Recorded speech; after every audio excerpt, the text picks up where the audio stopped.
সময়টা তখন 1905। ইংরেজ সরকার ঠিক করলেন বাংলার মানুষের ভেতর গড়ে তুলবেন এক প্রাচীর। তাদের ডিভাইড অ্যান্ড রুল পলিসি দিয়ে ধর্মকে হাতিয়ার করে দুর্বল করে তুলবেন বাংলার মানুষের মনোবল। সৃষ্টি হল এক অশান্ত পরিবেশ, হারিয়ে যেতে থাকলো সম্প্রীতি, মানুষই হয়ে উঠল মানুষের শত্রু। এইরকমই এক অবস্থায় এগিয়ে এলেন আমাদের প্রাণের মানুষ রবীন্দ্রনাথ ঠাকুর।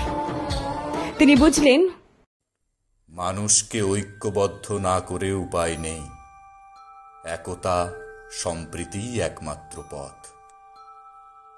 বাংলার মানুষকে সাথে নিয়ে তিনি উদযাপন করলেন রাখি বন্ধন উৎসব। বাংলার সব স্তরের মানুষ একসাথে রাস্তায় নেমে একে অপরের হাতে রাখি পরিয়ে দিয়ে সেই উৎসব পালন করলেন। সেদিন রাখি বন্ধন উৎসব আর উৎসব হয়ে থাকেনি, হয়ে উঠেছিল ইংরেজ সরকারের প্রতি বাংলার মানুষের জবাব। বাংলার মাটি, বাংলার জল, বাংলার বায়ু, বাংলার ফল, পূর্ণ হোক, পূর্ণ হোক, পূর্ণ হোক হে ভগবান।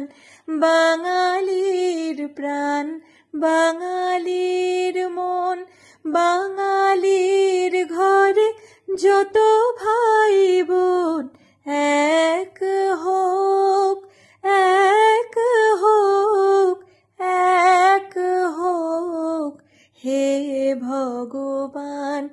বাংলার মাটি, বাংলার জল, বাংলার বায়ু, বাংলার ফল, পূর্ণ হোক, পূর্ণ হোক।